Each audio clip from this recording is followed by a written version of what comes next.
Good evening, Islander fans, and welcome to Canadian Islander Fan Podcast. I'm your host, Terry. It's good to see you all again tonight, and I'm hoping for a better result. It seems like we're always coming off a very disappointing loss, but what can you do? You just now we can only take it one game at a time here and just don't think about the season and just take each game as they come. And tonight we're dealt the Boston Bruins, and for once we're kind of on even footing here when it comes to COVID. Barzell's out for us, and Marchand and Bergeron are out for Boston, and a couple others too. So it's about time some other teams dealt with what we had to deal with, and I'm surprised this game is going to be getting played tonight, but hey, let's do it. This is one we have to take advantage of. You don't take advantage of these, what, you don't deserve to be in the playoffs. So really got to turn it around tonight. Basically, these are two teams that are out of the playoffs right now.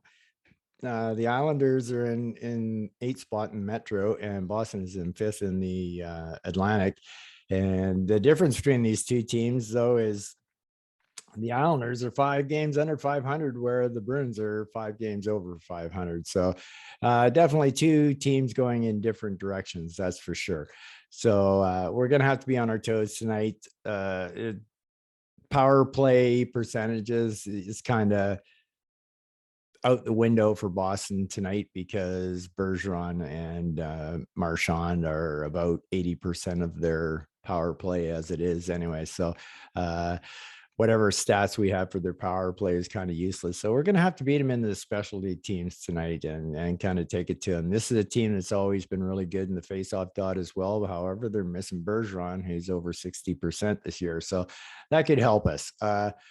I'm hoping for a better effort from the Islanders tonight. Austin Czarnik was called up. I'm not sure if he's being instilled into the lineup or not. I'm guessing no,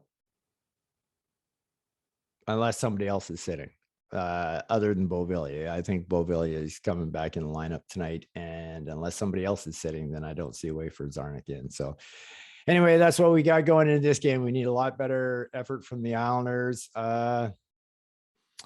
Sorokin or Varlamov. I know if I was a coach, I'd be going with Sorokin, but I'm trying to think in Barry's head here. I think I'm going to go with Boston on this one. Yep, I'm going to go with Boston on this one. Varley came back into the playoffs against Boston last year, didn't he? Yeah, and he won that series. So yeah, I'm going to guess Varley gets to start tonight, but if it was me, I'd still be going with Sorokin. Anyway, let's hope for a change tonight with an actual good first period where we actually come out with a 2-goal lead or something like that. Okay, so we'll see you in between the first and second period. Oh, it's been a while since I've been able to say this. The New York Islanders are winning 1-0 over the Boston Bruins after one period of play. Wow, it's so nice to finally have a good start for a change. It's so many times it seems like we're behind the 8 ball. I mean, yesterday, our last game, I was excited because it was a 0-0 tie, and I went, "Ooh, all right, at least we're tied going into the second period." That's how desperate we've been. We've come to try to have things to hope for. So, yeah, it was probably the best period by the first period by the Islanders in a long, long time. So they kind of look like an NHL team out there against an AHL team. So getting a look at it from the other side of things, I really feel like I almost think that if Boston had been playing any other team than the Islanders tonight, this game would not be getting played. It's just, they got 7 out now. So other teams have had their games canceled at 6. So I just found that a little unusual that they made this game go through. I wouldn't be surprised at all if Boston's next game gets canceled. But so this is it. This is the break we've been looking for. We need to take advantage of it. We look like an NHL team playing an AHL team, and true to form, we only are up 1-0. We should be up more. We had the opportunities, even though we were only out shooting the Bruins 10-9. You talk about the puck luck thing and that there's, that one play by Wallstrom there he basically has a wide open net to shoot at. The defenseman, he has half a net to shoot at on that backhander, and he puts it in the right spot. But there's a defenseman who's not even looking at Wally. He's paying attention to somebody off to the side of the net, and it hits him in the back of the leg from going in. And things like that is what puck luck is all about. And we're still not getting it, but we're definitely getting it in the form of 7 guys out tonight. So that's finally something going in the Islanders' favor. So far, we've taken advantage of it. It's been good. The whole team looks to be putting out pretty good effort out there, and so I'm pretty pleased with everybody's effort that they've given. I'm kind of surprised that with Zarnik coming up, that we pulled Bellows out of the game to move Pajot up to wing. Okay, I guess that could be a way of trying to get some good offense by putting Lee Wallstrom and Pajot together. I get that. I can see that, but the Zarnik, Bellows, Wallstrom line for the last two games they played was one of the best lines on the Islanders that have had all year.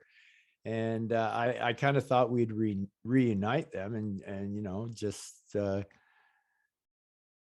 and just go that route and move Zach up the lineup to play with another line. And no, it's kind of surprised we didn't do that. But one other thing in that period is as good as it was and that I can be happy about and everything, that the Islanders played really well. I just absolutely 100% boggle my mind. And I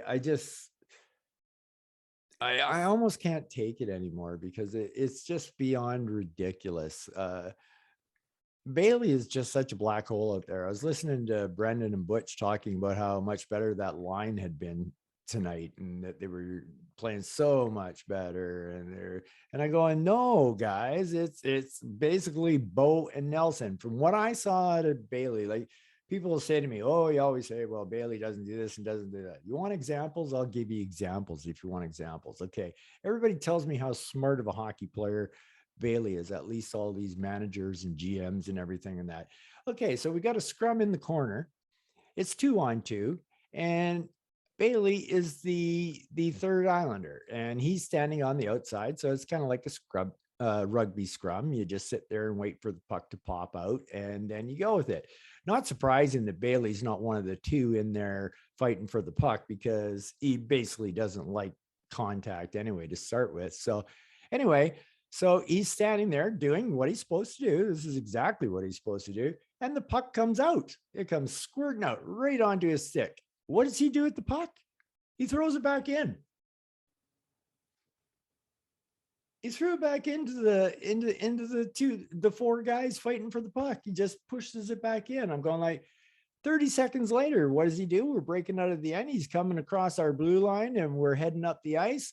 And at a 45-degree angle all the way across the ice is the only Islander breaking with him. And right dead smack in between him and that person is a defender, when Josh could just continue skating up the left-hand side of the ice. What does he do? He actually tries to put that puck through the one and only guy that's in between them, and there's no way to get the puck through the guy. Just like, man, oh man, like, give me strength. And the power play, the giveaway on the power play, Jesus, over and over. How many giveaways do I have to count on the power play for that guy? I know. What happens with Bailey is once every 20 games, he'll get a goal and assist, and it makes people think, oh yeah, look, see, told you Bailey is good. Sorry, once every 20 games doesn't do that. If he comes back tonight and scores the winning goal and the overtime goal or whatever, you think I'll be happy? Not a chance, because this last 25 games that we've just had of him, or how many ever games we've played, is pretty much the same Josh Bailey I've seen for 12 years. So I don't know if I'm doing myself any favors for this podcast because I know there's a lot of the Islander fan base that likes Bailey, and I know that they're probably not going to want to come here and watch my podcast if all I ever do is trash Bailey. But there's just so much to trash. It's just easy pickings. I would love and I mean this seriously. I would love to have a one-on-one challenge with Barry, and we go to the video room and he shows me what he does good and I show him what he does wrong, and see who comes out of that meeting the victor. I guarantee you it'll be me. And I highly, I mean, I have Trots on a pedestal, but I just don't get this one. I just don't get this one. You'd have to show me, and I don't think there's anything there to show. So I feel pretty confident walking into that video room. Anyway, I should I shouldn't be so down for a period that we're up 1-0. So kind of excited about the period. It was a good period for us. Cal Clutterbuck put us up 1-0 with an unassisted goal. I kind of thought that I kind of thought there could have been a couple of assists given on that one. It was a rattle round kind of things. I've seen them give assists like that before, but it was nice to see Pellick getting the puck to the net, and then Zeker getting the puck retrieval. And I thought he got it over and out to Clutterbuck. I guess I must have missed it a bit, but yeah, I thought maybe Clutter and Pellick could have got assists on that. But anyway, it was a nice shot by Clutter. And up we go, 1-0. So now we got to take it to them. We got to keep taking it to them like we're not up 1-0. And yeah, I don't want to see a defensive style out of us here in the second period. I want to keep pushing them. So anyway, I'm hoping for a big second period. It's time. Let's go, Islanders. After 2 periods of play, the New York Islanders lead the Boston Bruins 2-0. Isn't that nice to say for a change? Yeah. All right. I like it. I like it a lot. Yeah, I know we're playing an AHL team, but hey, what's good for the goose is good for the gander. It's our turn to reap the rewards, and that's exactly what we're doing. Didn't take long for the Islanders to strike in the second period as we went straight on the power play 5 or 7 seconds into the period. And finally, Bo gets off the schneid with a power play goal. Yes. Salo getting his very first point in the NHL, nicely moved across back and forth. And Bailey picks up the secondary assist, which is apparently his 358th assists. And I would probably figure about 300 of those are secondary. Sorry, I couldn't resist. I just couldn't resist. So anyway, the Islanders go up 2-0, but and they actually look pretty good in the period. They they kept it going, starting to play Islander hockey and whatnot. But we did give up 21 shots on net in this period, and I mean, Varley's pitching a shutout right now with 28 saves, but I got to be honest with you, he's looked really shaky this entire game. Like all his saves seems to be like work, but hey, you know what? If it's working, it's working. So it just seems like where it seems like the pucks are just hitting Varley, and the same thing's happening for Ullmark too. I've noticed like the Islanders are getting these tip in deflections that would be goals that are just hitting random people that just happen to be in the way of going into the net. And a lot of the times it's Islanders that are stopping the puck from going in the net. They're the ones getting hit with the pucks on the deflections and whatnot. So still not getting those bounces, but and neither is Boston. So at least we got that going for us. I don't care that we're playing a team that's depleted with COVID. When we were depleted with COVID with up to 10 people, we finally got there with injuries and whatnot. And not once did we play a team with their star player having COVID as well. So at least Boston had the advantage of our best player not being in the lineup tonight because of COVID. And sure, they're depleted, but they got an advantage that we never got. So do I feel sorry for Boston tonight? Not a bit. Not even a little bit. No, no, that's for sure. So anyway, yeah, I guess I should really be talking about Varley. I mean, I guess his positioning was there, but to me it just seemed like no, it seemed like every save was an adventure. Not really overly scrambly, but just a routine shot that would be in him that he'd just normally gobble up, and it would just fall, a foot in front of him and stuff like that. And normally he sucks that right up, and eventually one of those are going to get tapped in, but it's been working the other way too. Allmark's certainly gotten a lot of luck on his side tonight, or else this score could actually be worse than 2-0 for the Islanders. But uh, you know, it's hard to get excited about what the little bit of a turnaround that the Islanders are making, but we win this game, and that's 3 out of our last 5. The problem is we're not feeling it because we win one, lose one, win one, lose one, win one. So we're not feeling like we've turned the corner, but we kind of have turned the corner. But we definitely need Barzy back, and we need Pulick back as well. So once I'd like to say once we get those guys back, it should all be golden from there on. But we have no idea what this season is going to bring for teams. What's going to happen? Like, how many games are we going to have to make up? Are we going to end up playing teams that are in COVID? So they start stacking up, and it's just going to be a wild and weird season. But anyway, we should all be happy here. It wouldn't surprise me a bit to see Islanders go into, instead of where in our other wins, I was saying, oh, we should still be aggressive in the third period. And I still think we should be to a certain point, but I expect more of the Islanders shutdown kind of period coming up here. So it wouldn't surprise me if this game ended up 2-0, maybe 3-0 with a empty netter, or 2-1, something like that, maybe 3-1. Just depends if we get a bounce or a break. But I don't see us being over aggressive in this third period coming up overall. And hey, this is one of this. I know I say this about every single team, but this is a team we have to beat. Like, these guys are hovering around the wild card spot. They actually might be the wild card spot. I'm not even sure. I barely looked at the standings this year. Maybe it's time to delve in so I know a little better. But yeah, so this is a team we got to beat. Like I said, there's basically a 10-game difference between us. Like, we're 5 under 500, they're 5 over. So we can bring that down to basically 8 tonight, right? So yep, need a big third period. We'll see at the end of the game. I got a feeling we're going to be feeling good vibes.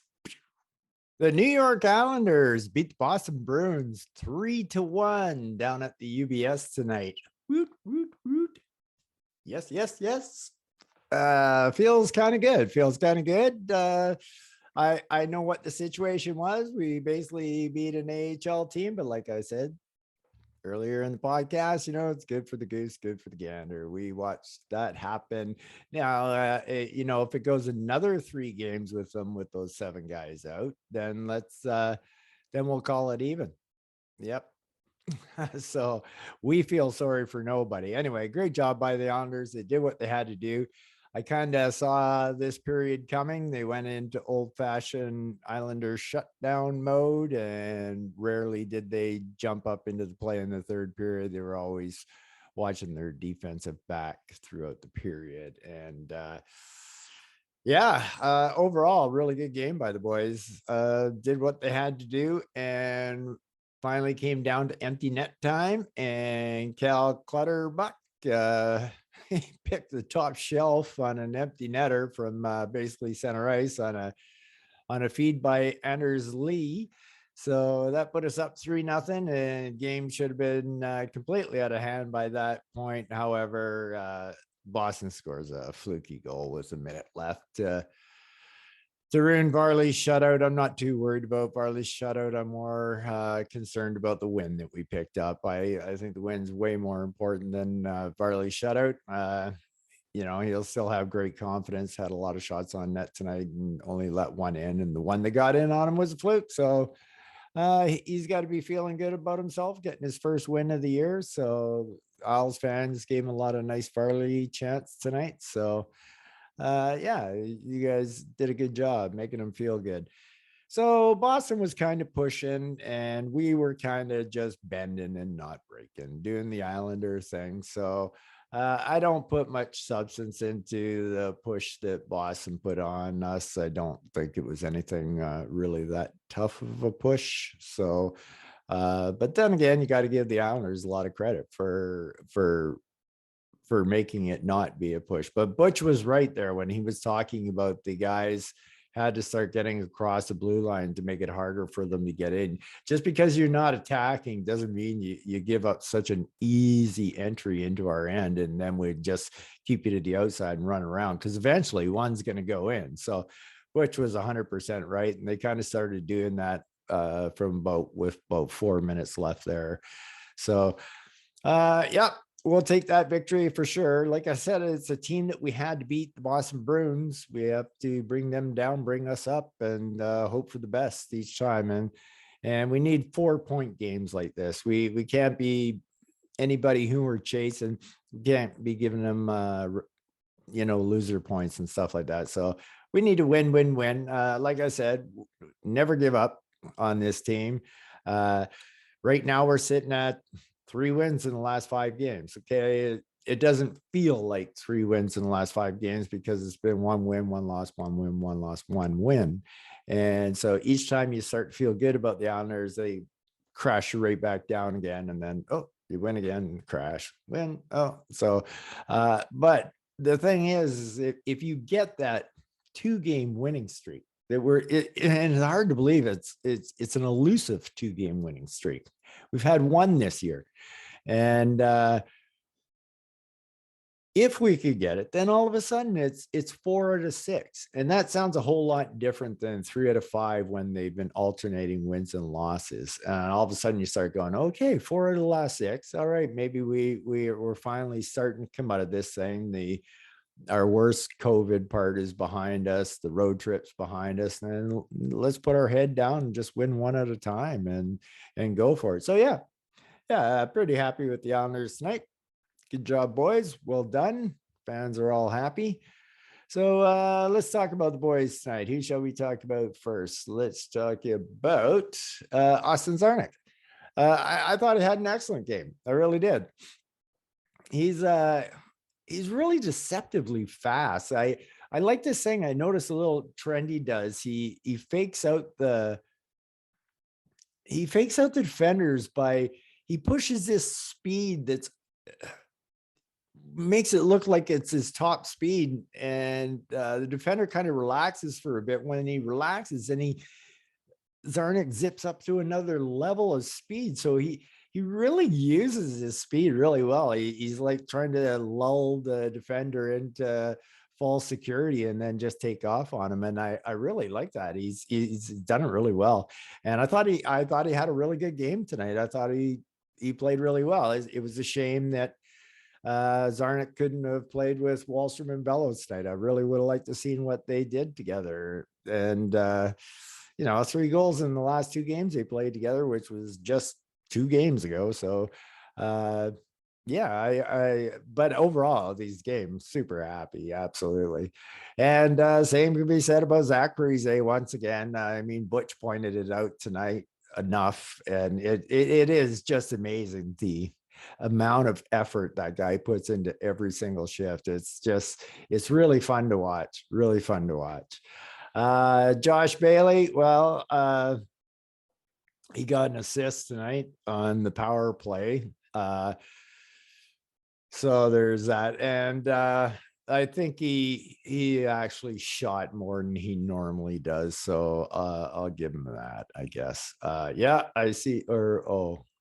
No, I thought he had more shots than that. So, but anyway, for Josh, as more shots than he normally takes, still a ton of giveaways. So, but yeah, okay. And then Clutterbuck, obviously a great game for Clutter. His hard work's been paying off. I mean, he's been doing it game in and game out. So it was nice to see him rewarded with the 2-goal game tonight. But, we still get reminded it's going to be typical Islander fashion. It just can't, it just won't let go. It's just, there's always going to be something that it seems like, we're dealing with. And I think Clutterbuck going for the hat trick goal there just really summed up the Islanders this year. So Cal shoots from across the red line, hits the defender's skate, but still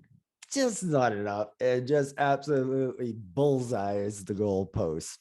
And no hat trick for Cal. And if that just, to me, that just sums up our whole season. So you get the luck of the deflection, but no, not quite enough. We'll give you a little bit of luck, but we're not actually going to give you a result on your luck. And we have had that happen to us a lot this year. So great game by Cal. But I tell you, I really hate the way Cal can be a dick to our people. Like the way he answered that question and started shaking his head at Shannon and then barely didn't even let her talk out before he was gone like a bolt. He could just, I don't know why he always just seems to be such a dick when it comes to those things. So, I'll take Cal Clutterbuck, the player, but I just think I think he's an asshole. I really do. He does this all the time in interviews and that, like he's above everybody. And the beer can throwing thing from when we beat Tampa in game 6 there, he was the first to speak out, and he was the first to whine about the double arenas. And I don't know. It's just, I just don't like his personality, I guess. Matt Martin, that was probably his best game of the year. Still a good half step behind at least. And but overall, that was probably his best game of the year. So obviously with Cal scoring and Matt having a fairly good game, that means that the identity line was looking pretty good tonight. So Kyle Palmieri, he left with an injury, and it sucks that another injury has come our way. The only positive is that we're going to lose absolutely nothing by Kyle Palmieri going on injury, because he hasn't given us anything. So yeah, he's given us effort, but there's other guys that'll give us effort too as well. So it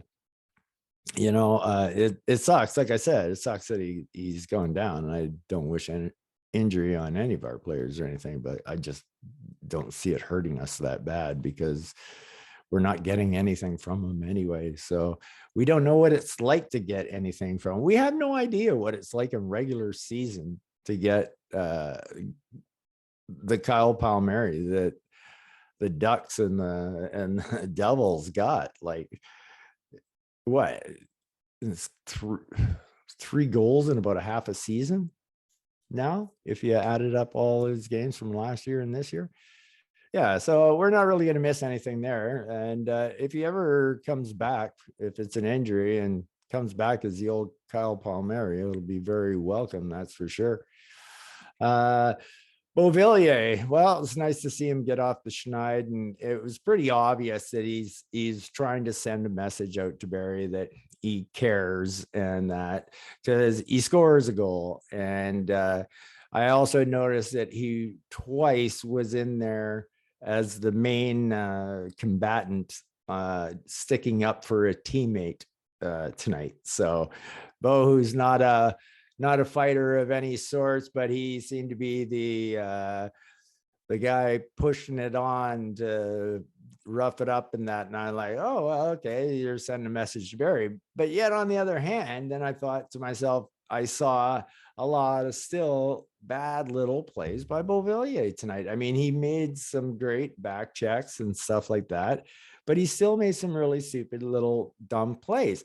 And Barry's kind of like Santa, he knows if you're naughty or nice. If you think you're getting away with it on the small details, that's probably the worst place to not shine with Barry. And I just saw a lot of little details missed. Just an example of one, he's on the power play and he could tell a guy was behind him. And the guy just easily lifted his stick while Anthony had the puck. Like, you got to bear down on that stick. And it's not like he didn't know the guy was there. You could tell because he was leaning, trying to fend him off. And then just to let the guy on a power play just lift your stick and take the puck away from you. That is there's other little things too as well, but I'm just giving one example as a thing. So yeah, Anthony, I'm sure Barry could see all the major positives you were trying to do out there tonight with the back checking and the scoring a goal and sticking up for the teammates, showing Barry you got a pulse and that you do care. So yeah, you got to give 2 thumbs up for Bo for the game tonight. So good job, Bo, but fix those little minor details. They're not that hard to fix. So I thought Wallstrom had a great game, man. That guy, he's slick. He is really slick. He is going to be something. He's really going to be something. He has got some special hands, and with that shot, once things start going the Islanders' way, and that like it may not be this year, but like next year or 2 years from now, whatever, this guy is just going to start piling in the goals into the net. So I am just so excited about this guy's future and watching him play. Yeah, so great job, Ollie. Nice game, Wally. And Anders Lee, our captain, I thought had a pretty good game. He was, I thought that line that was put together was pretty good for the top line. And yeah, I thought they played well together. And Anders picked up an apple on the empty netter. So just to help himself out a little bit in the stats department, finally gets himself an assist. I don't believe he had one before that. So yeah, way to go, Anders. And Brock Nelson, he looked a little better tonight, but I still think there's some just a tad of rust left there, and it'll probably be gone by next game or the game after. It just seems like it's not that he's playing bad or anything. It's just that he's just missing. He's missing his shot. It's not hitting the net. The goaltender's not even having to make a save in that. And that's just timing and everything. And like I said, he's just a hair off, not much. And I wouldn't, and I don't think he played a bad game because the effort and everything was there. So yeah, I'm expecting better things that are brought to come in the games come here. And I thought Pedro had an excellent game. Once again, he seems to be stepping up more so in the, he's got a little bit of bite to his game, and he's skating fast. He's skating hard, passing. I like Pedro's game right now. And the last guy on the identity line, Cases Zekas, I thought he had a really good night tonight as well. And he was good in the faceoff circle as well. So our numbers in the dot were way up tonight. Pager and Zeker and Brock did really well too. So yeah, that made a big difference. So normally in a Boston game, you don't get that because Bergeron's out there all the time. So hey, we took advantage of the situation. That's just the way it is, and good for us. So Robin Salo, congratulations on your first NHL point tonight, an assist on the power play, getting it over to Bo there. Nice that Bo could put it in the net for you and get you that point. It worked good for 2 people. Robin gets his first point. Bo gets off the schneid. Holy smokes, man. I didn't really, like, I knew it was bad, but I didn't realize it was 15 games without a point. Bo. Like that's terrible. Just terrible. Bo, you gotta, this consistency thing. Like I said, I would not be, I still, even if he's coming out of it now and, goes on one of his tremendous hot streaks and that, I am not adverse to trading Bo for something. If we have some needs that Barry or Lou might see, like getting a Tarasenko here or whatever, I know that's probably dead and gone, but that kind of situation, if you can pry something away with a bow, I would be all for it. I really would. Not going to worry about Barzell's friends and stuff like that. We did all that stuff for Tavares and all that stuff. So, Bo and Bars are friends. Well, that's just too bad. Hey, Bars lose trying to win you a cup if he does something like that. So, yeah. And I don't know how I got off on that. I was talking about Robin Salo. Really nice game tonight. He had a couple of little lapses, but and once again, it was in the earlier part of the game. But I thought just grew a little more confidence as went on. If there was one thing that I did notice that made me realize that I thought Robin in the exhibition season, it just seemed like nothing was holding him back.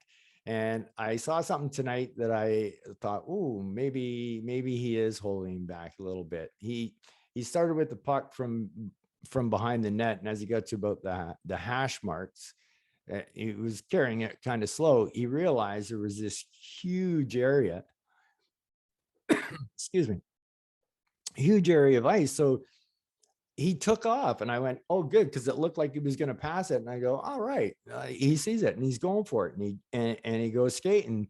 And by the time he hits the blue line, he's running into some top end speed. And so a defender from the Bruins seen that and tried to step up, and he was still a long ways away from Robin. And Robin seemed to force his pass before he had to, and it ended up being an icing on a pass that wasn't even close. And I think the real Robin Salo would have just kept carrying that puck until or tried to get around the guy, or until he was closer to the person that he was going to pass the puck to, and that. So I think Robin might be a little bit worried about making mistakes right now. So that's never a good thing, but still he's playing well through that. So that's a positive. And so he can turn it around real quick. Adam Pelech. Well, I'm not going to go into all the stuff that Adam Pelech did again this game. there was just one small example there. I think it was about 3 minutes left or something. Anyway, Adam had the puck on our side of the red line, and he needed to get to the he needed to get to the red line, and he made these two moves that totally sucked out the guys. There's no way he should have got that red line.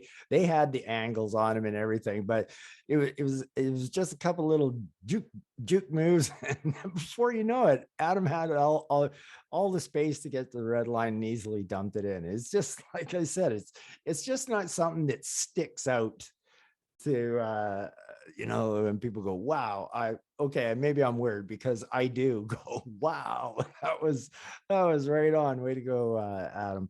And I love that Adams always wants to explore his offensive side, and I still kind of believe that Adam pulls himself back as well. Talking about Robin Salo doing it, I think Adam does it still, because I think there's a lot of good offense in Adam if you let him unwind. But he knows he's the best defensive defenseman in the NHL, and he knows where his bread is buttered for sure.